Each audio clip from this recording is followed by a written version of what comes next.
Hello and welcome to the video series on how to care well for our community. My name is Shannon Rickard. I am the Director of Care Ministries at Chapel Hill and a licensed mental health counselor. And I want to thank you for joining the conversation on how to best care for the people in our community. Let's talk about mental health. Let's talk about its symptoms and how they're affecting the lives of millions of people across the world. Statistically, the 2022 report from the organization Mental Health in America states that close to 20% of adults are struggling with a mental health disorder. And in that, about 16% of youth had a major mental health episode this last year. In the state of Washington, our numbers compared to national norms are very similar. However, Washington state ranks poorly in terms of our ability to provide mental health support. The report shows that with youth, about 58% were not able to access care. Reasons for this include inability to pay, struggle to find a counselor or doctors, or no ability to attend an appointment due to transportation or parental availability. While these numbers are overwhelming, I believe that it's an opportunity for the church to do what it always has done: care for the suffering. In Luke chapter 4, Jesus said, "The Spirit of the Lord is upon me, because he has anointed me to proclaim good news to the poor. He has sent me to proclaim liberty to the captives and recovering of sight to the blind, to set at liberty those who are oppressed, to proclaim the year of the Lord's favor." When someone is experiencing a mental health crisis, we have the unique ability to care for those who are feeling poor in spirit or trapped by their feelings or circumstances, and feeling the oppressive effects of anxiety and depression. As you care for people in the community in the area of mental health, first understand the differences between situational mental health and chronic mental health concerns.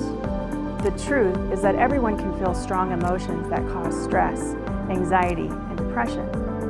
Chapel Hill has a wonderful group of highly trained lay counselors who assist those in our community with acute, non-clinical concerns.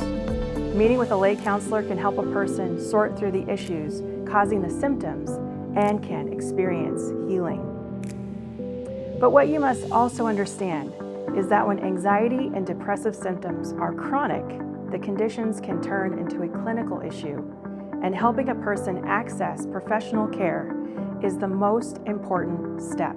So how will you know if someone needs to get help? The first thing is to think about how much time has passed. If you notice symptoms lasting for more than 2 weeks, which might include teariness, thoughts of hopelessness, they don't seem interested in things they used to enjoy, or increased isolation, it's best to encourage a person to make an appointment with a licensed professional counselor. You might also see ongoing panic attacks or an increased fear of going places as examples. Those symptoms are what I would call red flags. Sometimes the person we are caring for experiences suicidal ideation. That may include parasuicidal behaviors that might include cutting or burning of the body. It's so important that you take these behaviors seriously and be prepared to call the crisis line for advice, or in some cases, dial 911. It's also important for you to note the National Suicide Crisis Line, which is texting 988. When you text or dial this number, you'll get immediate help for suicidal ideations. And you are not breaking confidentiality if you have to call emergency services for a person who is struggling in this way. We cannot keep these kinds of secrets. After you have contacted the appropriate organization, your role is to keep the person safe by not leaving them alone, provide social and spiritual support, listen, and wait for help to arrive. And always follow up. I know this issue can cause anxiety for you as the person who is in that care role, but remember, you are not alone. We have a dynamic care ministry at Chapel Hill that is ready to help guide you to resources within the church and beyond. We've also listed some resources for you in the comment section of this video, which include books, podcasts, or YouTube content to help you on your way for caring well. Thank you again for watching this video. We are praying for you as you care for others.